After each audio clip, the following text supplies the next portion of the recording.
Welcome to another edition of What the Fuck Happenings here in this location.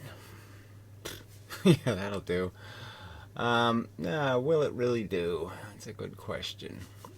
So two subjects. Cognitive bias video that's kind of interesting.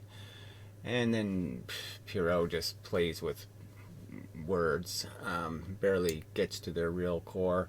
But playing with the word progressive libertarian, cramming two words together that don't belong together, category error all over the place.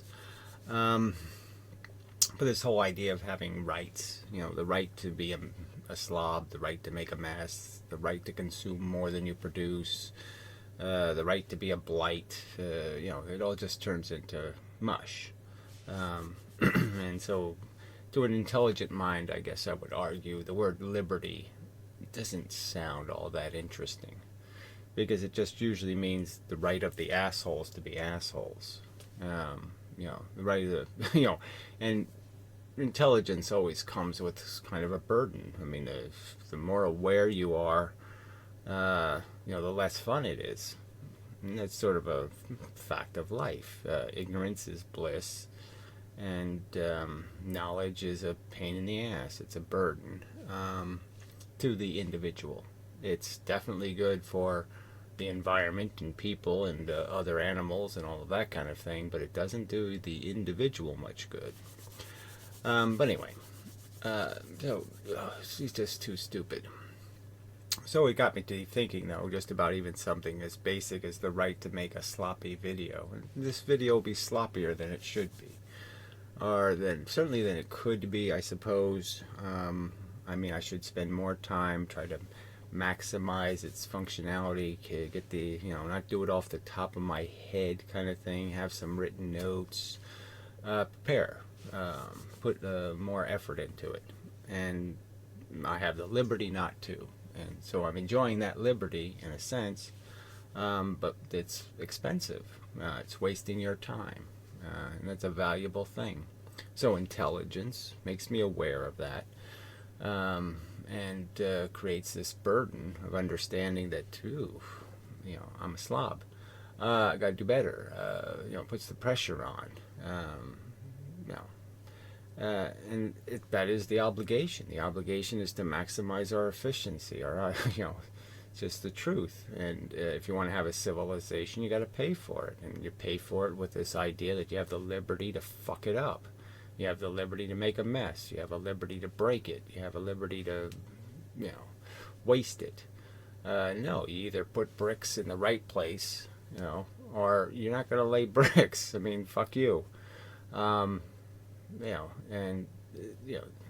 the real point, is that how much dysfunctionality in our diversity are we going to accept, and still pretend we're doing anything like upping the game, improving the circumstance, because it's your your huddled masses are pulling the planks off the ship. It's just a fact, and you're going to sink because they're eating it, and that's what they do. And that's just, these are all just, facts. You have to put all the facts together and look at things the right way. So anyway, that gets this cognitive bias conversation in the sense of recognizing how your own brain works and how it fails to work often. Is kind of an important thing to recognize, your own little stupid biases. Oh, they're my kids. Ignorant notion, they're your responsibility. They're not some property. They're not like, oh, they're mine and I own them. No, they're a burden of responsibility. Them first. All that kind of stuff. That's the only rational message. And yet people have these little notions in their head.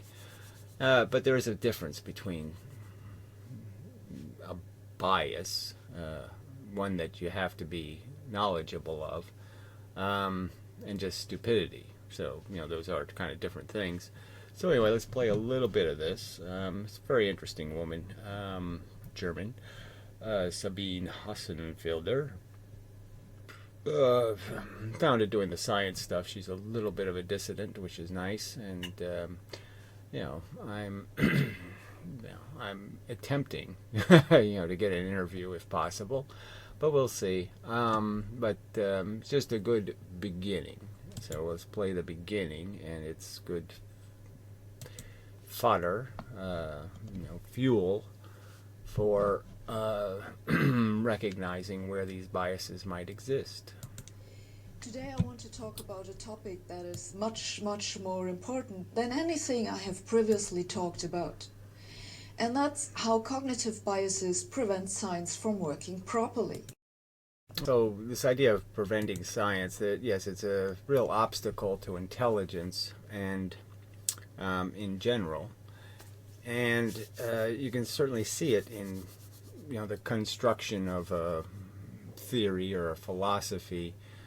Garbage in, garbage out. So a lot of it has to do with if you're building all of your structure on a bunch of false premises or false axioms.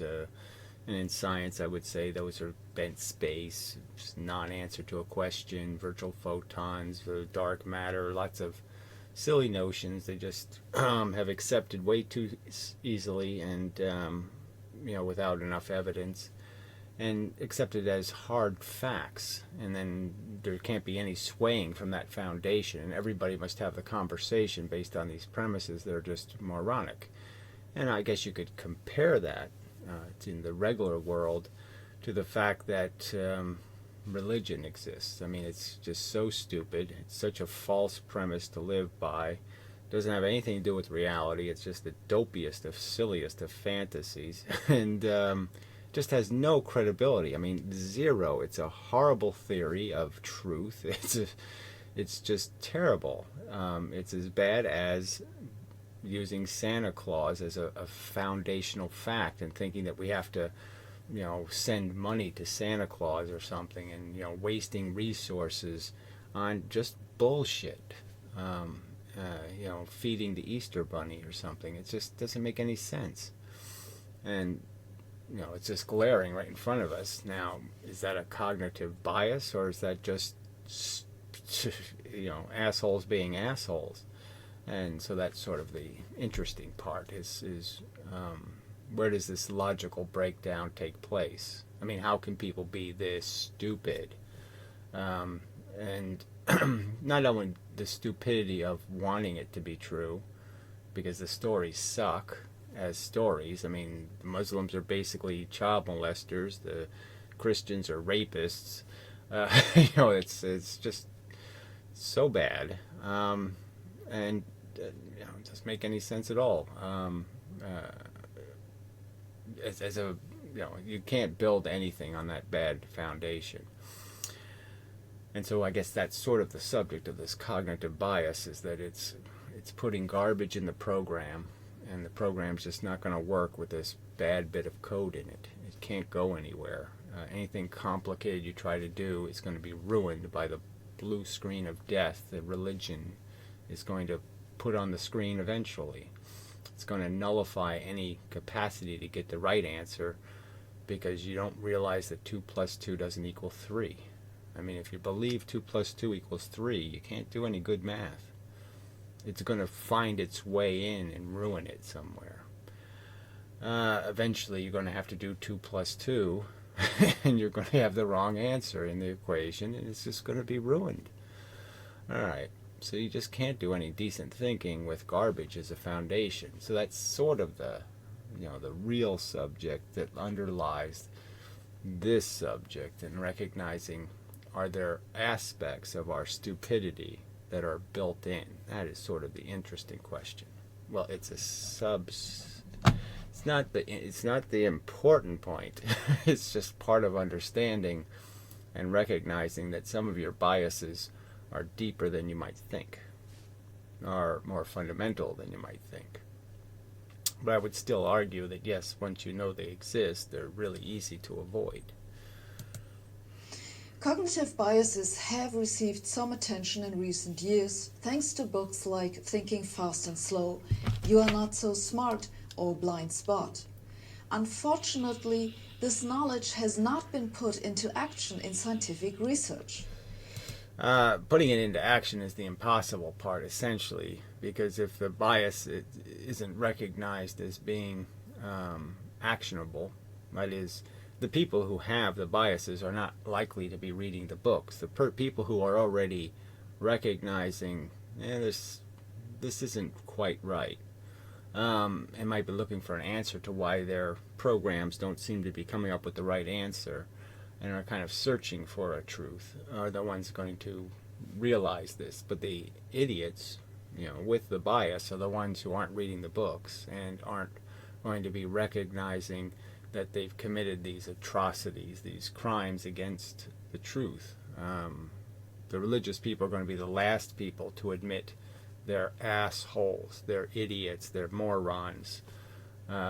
They've insulted their own frickin' intelligence. Scientists do correct for biases in statistical analysis of data, and they do correct for biases in their measurement devices, but they still do. Yeah, they don't even do that very well, so frankly. Okay, they don't correct for them to make excuses for them and pretend they don't exist often. They just pretend the bias doesn't exist. LIGO. Not correct for biases in the most important apparatus that they use, their own brain. Before I tell you what problems this creates, here's a brief reminder what a cognitive... Okay, so this will be good.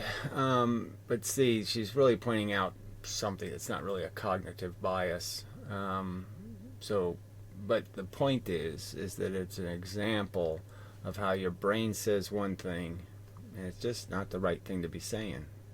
Bias is. A cognitive bias is a thinking shortcut which the human brain uses to make faster decisions. Cognitive biases work more... Yeah, I don't know if they're always that. They're usually shortcuts. That's a good word for it. The brain has to optimize function, and so often it just fills in places it doesn't feel like getting the real data, so it just says, well, the stuff on the left looks like this, and the stuff on the right looks like that, so let's just fill in the blank with the average. and, and that's cheating the truth. Much like optical illusions. There you go. So I found this optical illusion startling. There's lots of optical illusions where you say, oh yeah, I can fix that by just changing, squinting my eyes a little bit. I can see the other pattern. I can't fix this one. You look at A and B and they're two different colors, right? I mean, there's no other way to see it. There's no way I can squint or turn my head or do anything to fix that one. So even though I know the fact is A and B are the same fucking color, they're not the same fucking color. So I can't fix it. The prejudice is that deep. It's not repairable. And all I can do is know it exists. So that's a little bit different than recognizing that you've been clinging to some Hopi thing, or you're believing in something because you love your mother and she believed it, or some other horseshit. It's a little different than that, because there's just no way to fix it. You can't make it look right. You can't make it feel right. It just doesn't. And it's because your brain refuses. Now, I would argue your brain doesn't really do that in many cases. There's not much of our life that is controlled by that kind of stark inability to get the right answer.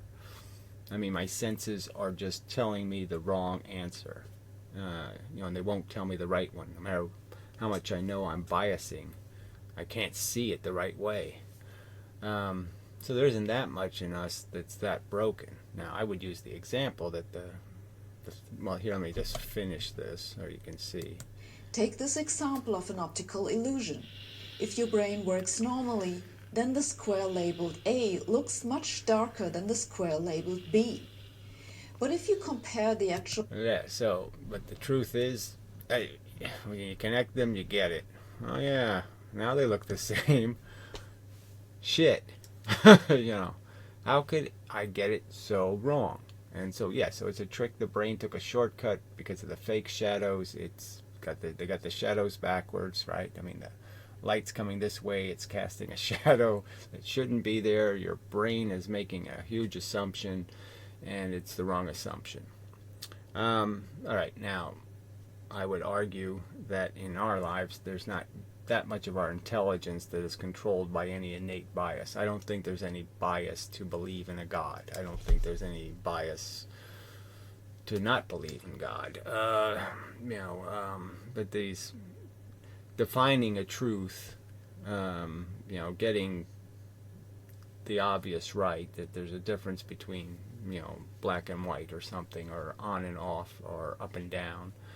There's nothing freaking as obvious as this to fool us, except these kind of optical illusions. You could say mirages can fool us, but clearly we can know about them and compensate for the existence of these optical illusions.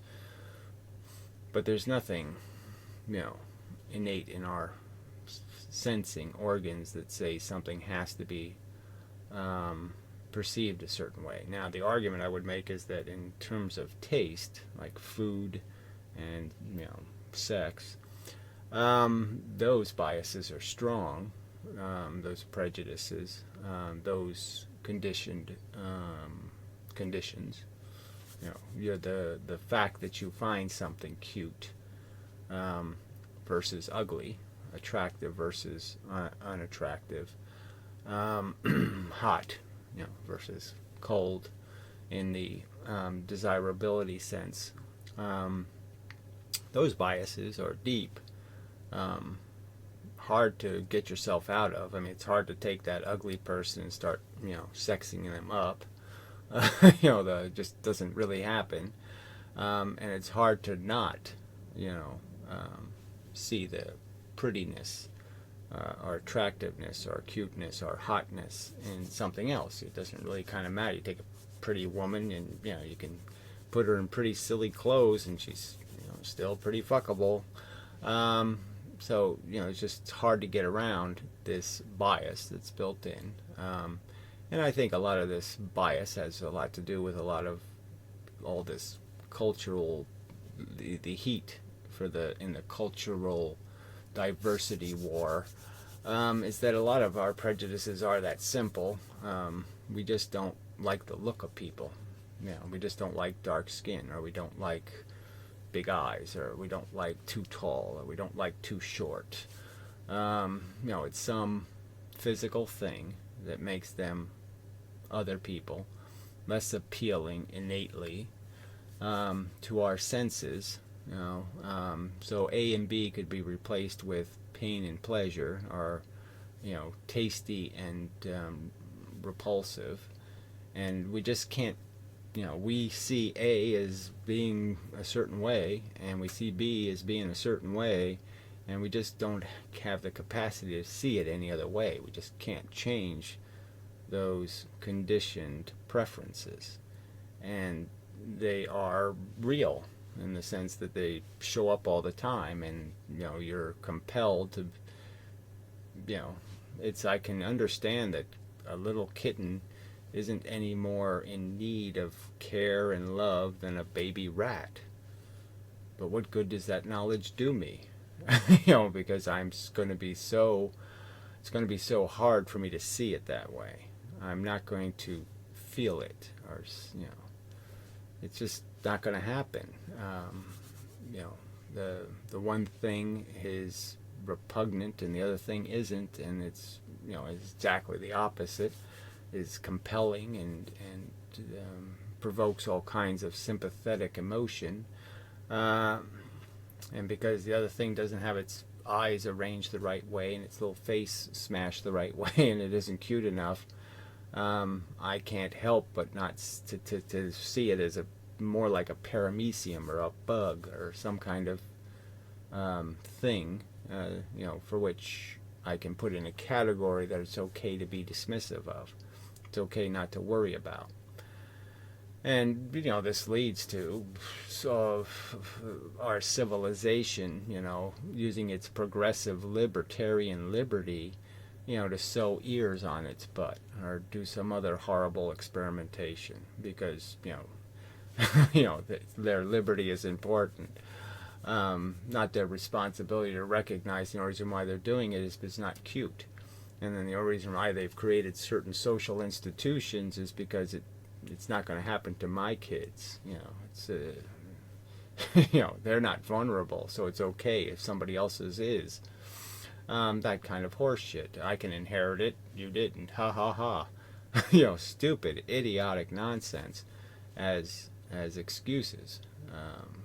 Just because you're not recognizing the difference between A and B, you're not recognizing that, it's just as much of a cheat to steal the money, frankly, as it is to inherit it. It's still cheating the guy who didn't do it that way, who did it the hard way, who earned it. It's still cheating him the same way. It's giving you a status that you didn't earn. I mean, really, does it matter if somebody else steals the gold medal and gives it to you, or that you actually go steal it and give it to yourself? What's the difference? The point is you stole the guy with the silver medal's right to be the one who has the gold medal. That kind of thing. It's just, there's no difference. The logic is clear that, I'll make the argument again that children, they have properties. Being a child is a thing to be. And the thing has the properties. The thing has the needs, all the crap. Okay, all the properties belong to it. And none of the properties belong to you as a perceived owner or anything like that. The only obligation is to recognize the properties that all kids have, which is they have potential to be, productive citizens and do great things and win gold medals and all the other crap you think kids should do, and every single one of them has to be respected as having this equal potential, generally speaking.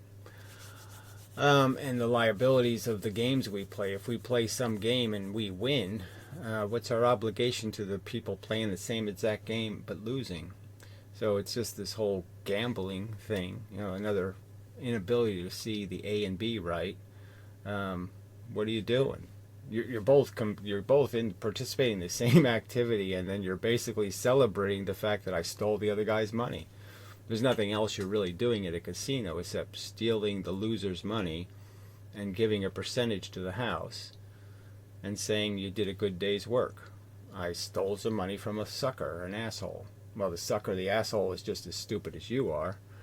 I mean, what sense does it make? It's illogical. It makes no sense. How are you not getting the fact that you should know better?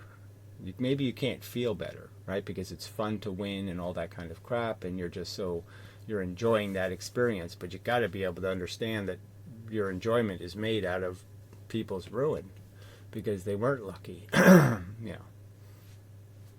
So how can you feel good about that? I mean, there's nothing to feel good about. Victory sucks.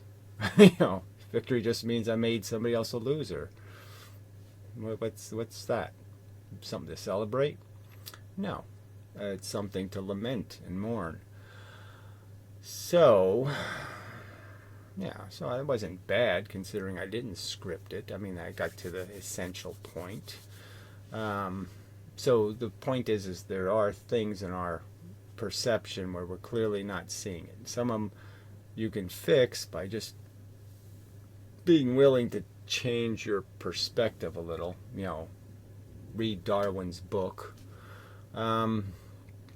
Do something, and you'll be able to see that A and B are the same color.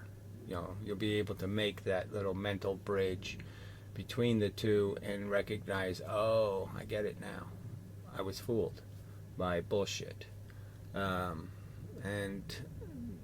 that's the only way we fix this, though, is to have some way where we can keep shoving these images in people's faces. I mean, you have to be able to point out how dismal people's perception is, that they aren't willing to just draw these little lines here and let the two colors connect so you can see how stupid you've been or how wrong you are. But that's the only way you can fix it, is in some, rub their noses in it kind of thing. It's not going to just magically go away. And it's a big problem, though. I mean, it's not just about some stupid A and B on a board. The A and B on the board, it means the welfare of millions of people and zillions of lives, and the whole future is depending on us finding some way to make it possible for people to see that, the A of religion is the same color as the B of dumb fuck. That you're making a catastrophic mental error to wallow in such delusions, profound delusions. I mean, just so deeply stupid. Just no excuse for keep asserting B is a real idea, that that has some sort of real integrity as a thought. And it's as dumb as Easter rabbit, Santa Claus, Gremlin, Sasquatch, whatever. We didn't land on the moon, flat Earth. I mean, it's the same fucking thing. All right. Pause. Time. I deserve a break, I think. I did all right. But anyway, you see, living is so complicated. In terms of how many ways you can fuck up.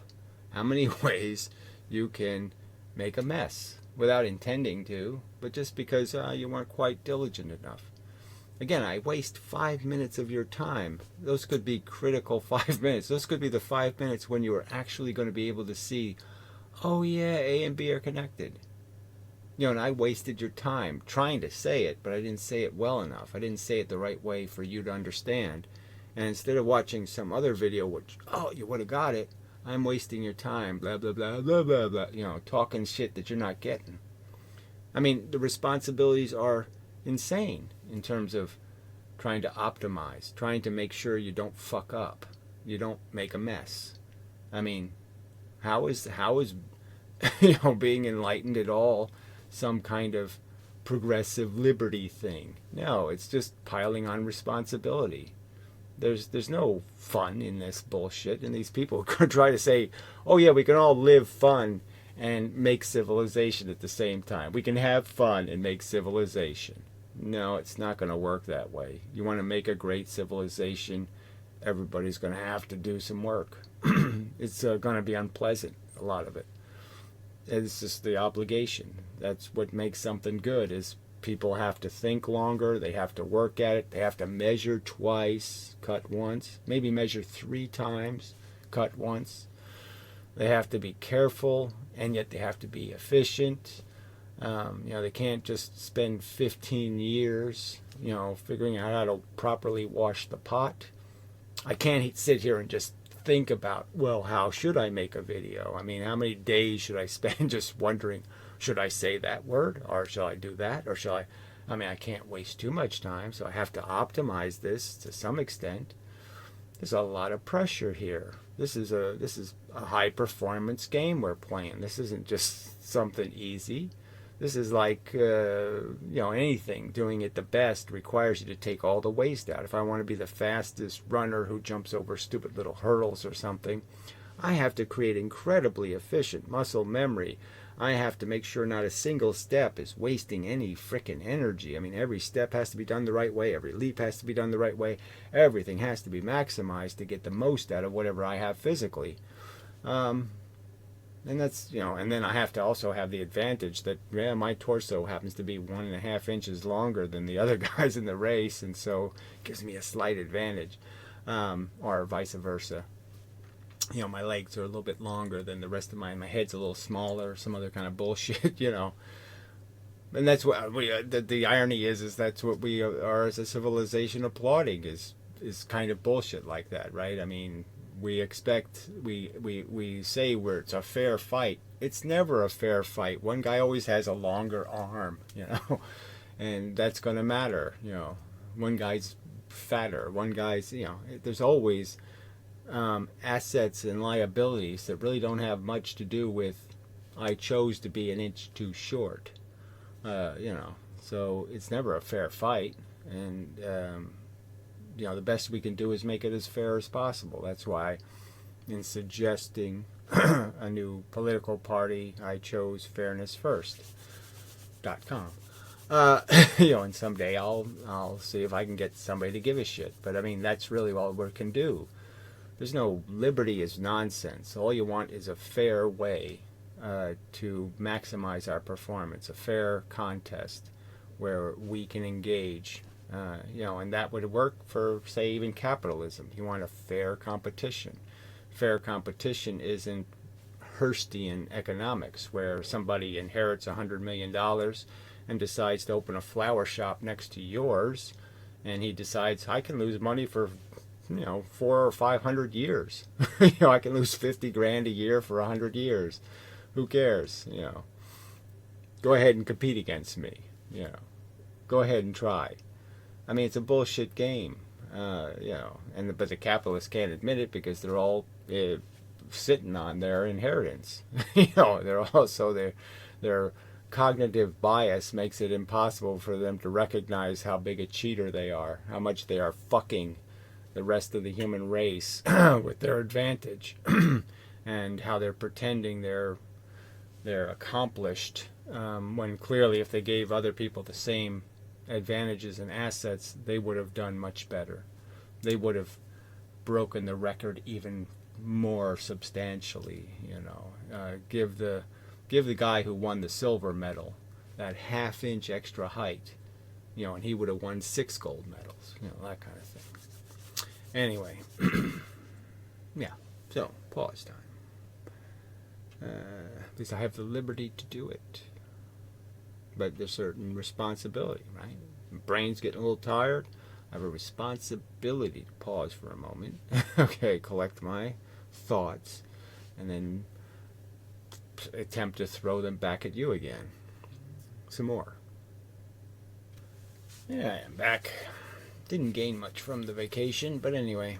So I put it back to where the optical illusion is more stark, and this inability to see simple things. And so I could, Piro every now and then makes some sort of statement saying something like, we should give the darkies some rights. Almost, that gratuitously insulting in the sense of he thinks he's being fair to animals by every now and then recognizing that maybe animals should have a right or two. And it's so insulting. It's one of those comments you could drag up from the past where, in the civil rights movement or before, where the good guys still sounded like bad guys. It's so clear, in terms of logic, making this argument that there's no way you can make this A and B distinction. You can't sit there and say the 1-month-old human baby is somehow more valuable, more precious, more in need of care than the, say, 6-month-old chimpanzee or 3-month-old, or even just born, just because it's so far advanced in terms of its clear cognitive interactivity, its capacity to have a good day and a bad day, a good moment, a bad moment, to suffer, to be upset, to be uncomfortable. Clearly way advanced, way past. Now, yes, the baby will learn how to do mathematics and, gestures, and it'll learn all kinds of little human behaviors, and we'll say somehow it's so much better an organism now. It deserves so much more to be in a comfortable environment, not to be having sores and irritations and unpleasant feelings. But there's no logic to it. There's every reason to recognize that, okay, even though, all right, I don't relate to animals, you're not an animal person, you can't deny what's there, especially when it comes to the other great apes. You can't sit there and pretend that when you see the human doing sign language with the gorilla, okay, that this thing is worth $4 million and this thing's worth 4 cents in terms of its harmability. The A and the B are the same, close enough, and I have to quit pretending I can see them as different colors as a philosophical statement. Just because I'm seeing it wrong, I'm feeling it wrong, I can't keep talking it wrong because I know better. I'm smart enough to know better. That being able to add 2 plus 2 doesn't make me more sensitive, doesn't make me more vulnerable, none of that. And so it's just silly and stupid to justify any of this nonsense that we can, rape and pillage thems. We can take in such a grotesquely, nasty way. That we have anything else but the same responsibility, the same level of concern for waste in their community as we have for waste in our own. That it somehow makes a difference. And again, you can go back to this whole cultural war in countries and stuff, and people would just say, well, it's happening to them, who cares? You have to care, because the thems are the same as the yous. If you have an inefficient, dysfunctional country somewhere, you might as well understand that it's like having your own kids trapped in those concentration camps or trapped in that dysfunctional world. And the same level of attention is rationally required. If you're going to do the right thing, if you're going to exercise your liberty to do the right thing, and the only liberty you should have, really, you can't pretend. It's okay if it's happening over there. As long as it's not happening here, it's not happening. That's just being illogical. It's not seeing the clear, recognizing the facts that somewhere you're making a mistake, that you can't logically defend your assertion that no, B is different. B is different. I mean, I showed you B isn't different. The facts tell you B isn't different. Can't just keep asserting it because that's the way you keep feeling it. So I guess I'm cheating the argument a little bit by talking about the difference between feeling something and thinking something. They're really just both the same thing. One is just certain thoughts have a certain intensity of importance, and that's really what we're talking about. The color difference is really just an importance difference, where we've placed our emphasis. So again, it's about these magical words. You're thinking the word, people think the word liberty means something. And I could argue that no, the color, the word that should have the intensity is the word waste. And the word efficiency. Those should be the words you're after. This liberty thing is a means to an end, maybe, at best. But it's not something essential. The essential thing is that we don't waste, that we do it the right way, we build it correctly. My toe got frozen somehow and hurts. Sorry. It's a certain bit of inefficiency in my function. Take a break. Oh, I have to go, ow. Anyway, just maybe a consequence of old age or something, but man, my feet are just gotten so sensitive to temperature, and you get that stinging, and your feet get frozen, and you get that stinging pain. Man, I get it for like 50 degrees, it's like frostbite or something, and it's just it just takes a while to get rid of that pain. Anyway, but it's sort of brought to mind a fact that another one of these cognitive problems we have is that we think, that everybody's got some kind of similar kind of perception of things, like because my toes don't get cold when it's 50, that nobody's toes get cold when it's 50. And that's another one of these biases, this problem with recognizing when things are the different color and we're seeing them as the same color. So, maybe there's an optical illusion, the inverse of this, to kind of just recognize that there's a lot of things where we're just not appreciating that because I feel good, oh, everybody else feels good. That because I like it, everybody else likes it. And it's just really dumb not to recognize that's not the way it works out. Because I got lucky, everybody got lucky.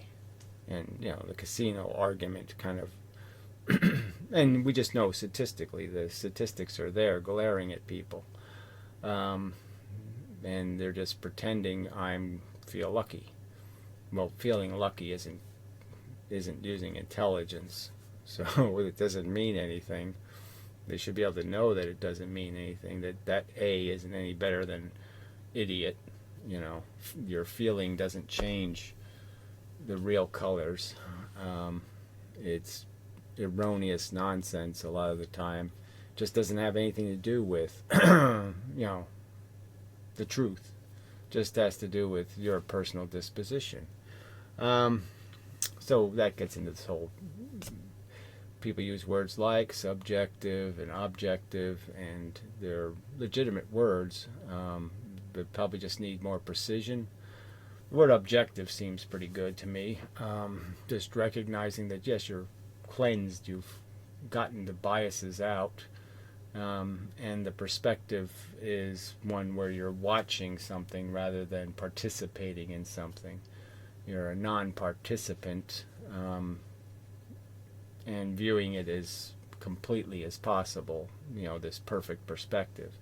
Now, it's hard to attain anything like that, but I'm just saying we can tend to be more objective, like more perfect or better. So there's nothing wrong with the word except maybe stating that you've achieved some perfect objectivity, because that's really hard to do. But the idea that it's a good thing, well, that's for sure. Just like perfection is a good thing, and it's fine to say nobody's perfect and all that stuff, but that ends up being used by people to make excuses to be imperfect.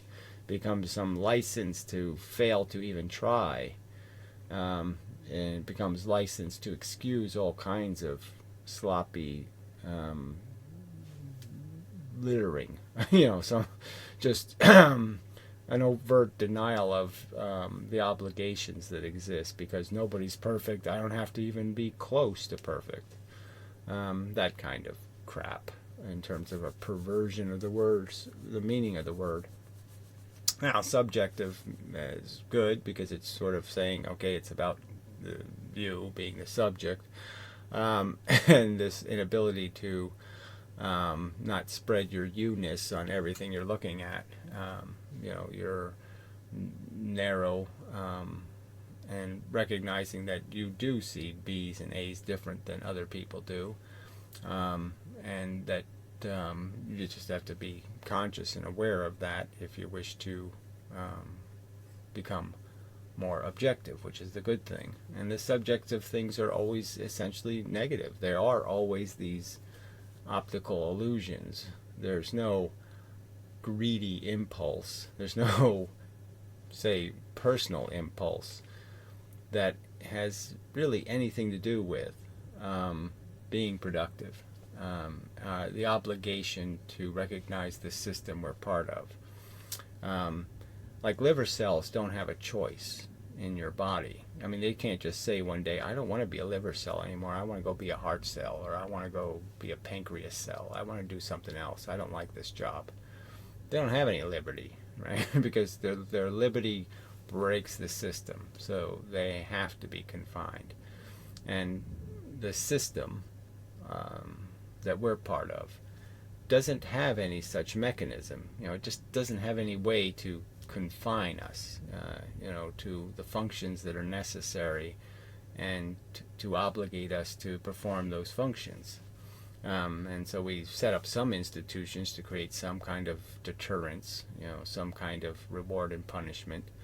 So there is some mechanism, I guess. So yes, we have put in place some mechanism, but it's terribly inefficient. It doesn't even come close to preventing all this harm. And then when people play with this word liberty, like it's some sort of vital function, well, it's going to be toxic. You just can't have it both ways. You can't have a a functioning body and then have a bunch of cells who say, I'm a libertarian, I have liberty, I have rights, rights to do wrong, rights to break the system, rights to do things that just won't work, that break fairness, that break the whole fact that you have to make a connection between deserve has to have something to do with it, because that's how we individually function.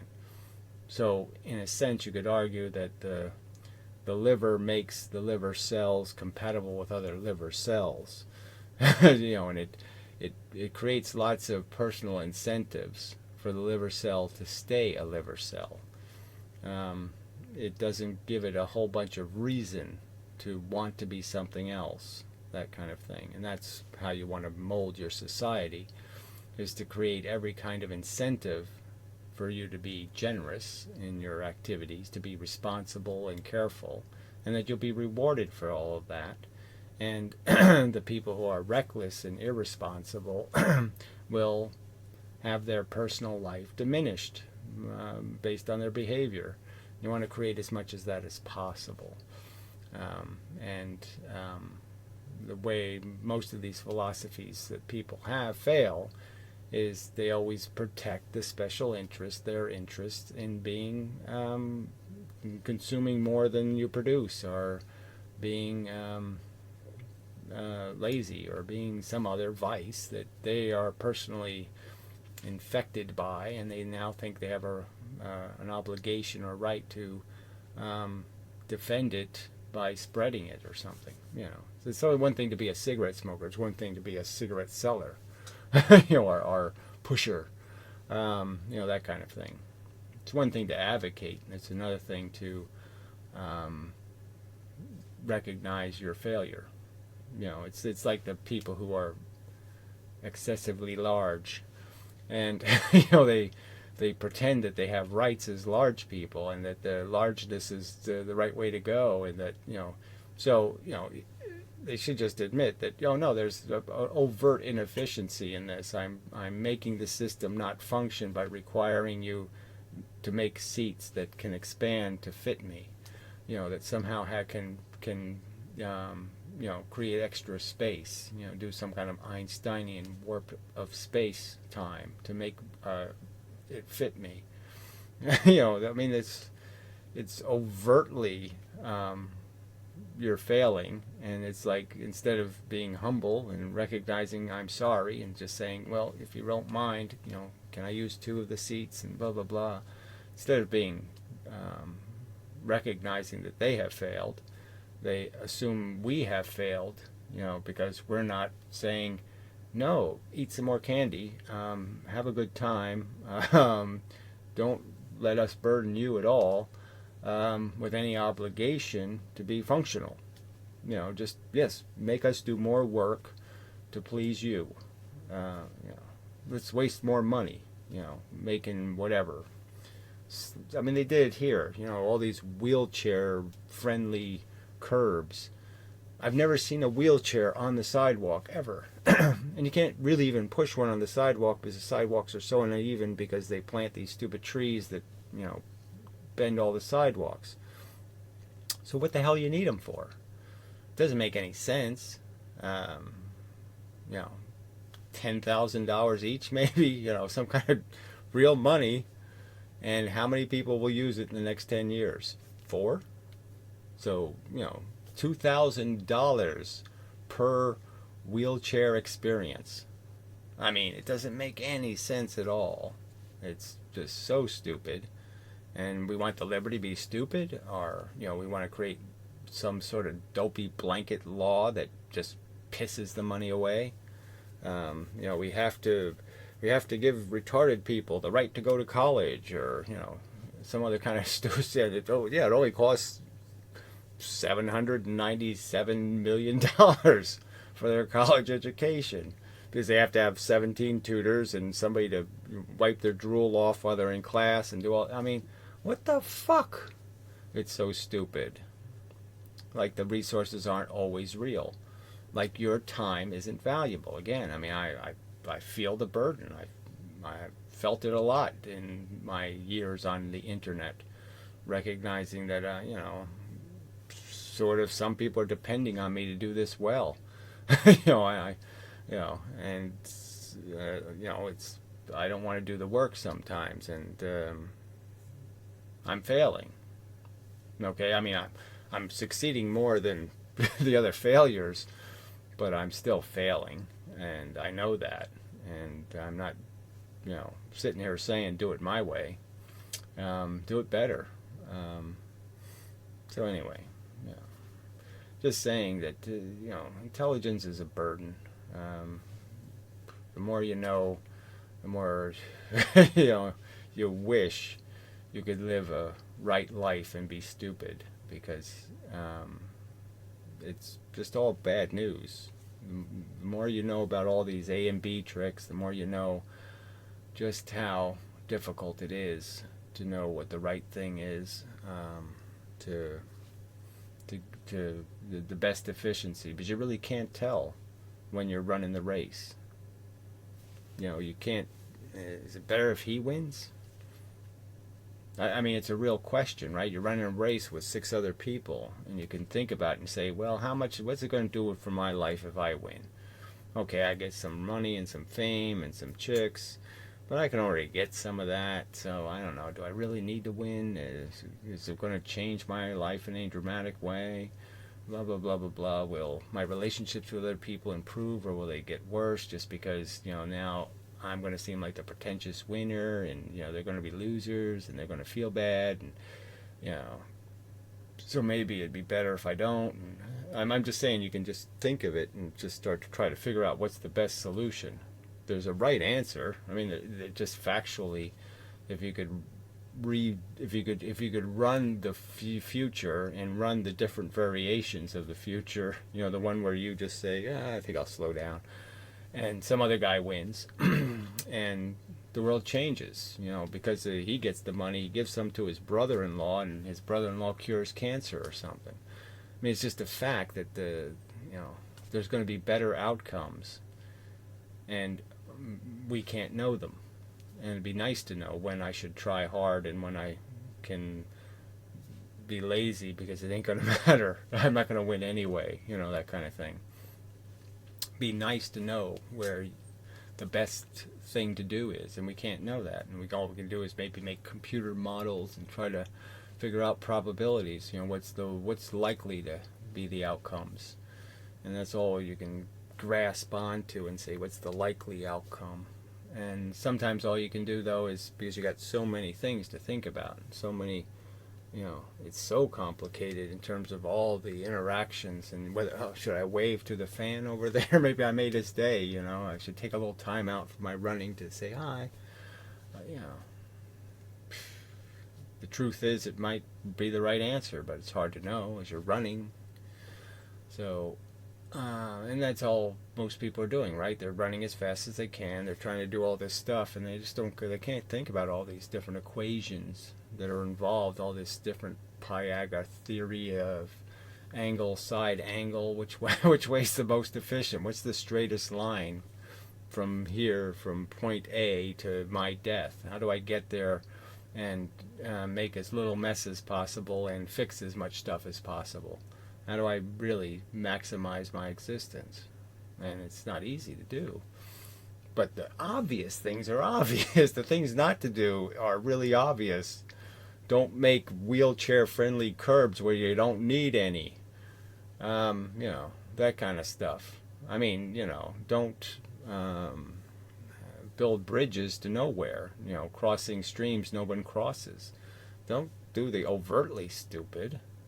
Don't fall for the overtly stupid religion. Don't be an asshole. Don't be stupid right in front of your face. Don't gamble. Don't do a lot of things that it's just not productive. It's just not a good idea to buy lottery tickets. You're just supporting a system that's stealing money from poor people. That's all it's doing. It's an abomination to reason. It's disgusting behavior. Selling hope. taking advantage of ignorant people, too stupid to know. They can't afford it. All right. I mean, there's all these social issues fit into these categories. They're just so obvious, and so I've talked about many of them, and the right to die, and how you're just wasting all this money, forcing people who don't want to be alive, when there's a whole bunch of people who want to be alive and can't afford to be alive. It's just so stupid. So, I mean. But then the other extreme is there's people who are alcoholic drug addicts, and they want a new liver.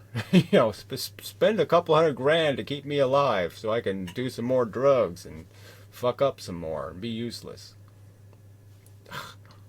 No. Anyway. So I think that's enough of a video. I don't need to turn it off that way. I can do it the more efficient keyboard way, so I'll probably do that. So anyway, so I guess, so yes, so the efficiency of this communication needs to be improved. I need to make these arguments in some sort of pure speech. But even when people write really great books, they don't read as well as they're supposed to, right? I mean, the Bible reads like a piece of shit. I don't know how anybody could say it's literature even. It's so frickin' stupid. It's no continuity at all. The stories are always full of shit. There's crap happening that they never create the character. They never develop the character. It's just terrible. Mush. And then the Buddha crap is mush. It's all mushy shit, and here people fall for that crap. So why should I have to do any better than that? See, why should the standards be different? Well, they just are. The opposition has to make the better argument, unfortunately. People don't move from being a liver cell to being, something better, unless I convince them. I have to persuade them out of their comfort. They found some world they can understand and they're living in it, and I have to create some kind of disquiet, and that's a difficult task because people don't want to migrate to the truth for a lot of reasons. It's change, and change sucks. It's just a fact. So anytime you're asking somebody to change, you got a burden. And then second, it's not a funner place. It's the bliss of ignorance is real, and so it's a difficult task because you're going to force them to grow up, and they don't want to do that. They want to stay in the Peter Pan world with magic fairies and all that kind of crap. They don't want to go to reality and have to deal with the fact that there's life sucks. Yeah, and it's just trying to suck as little as possible is the only thing you can accomplish, both in what you do to the world and what you have done to you. So anyway, now it's enough, I think.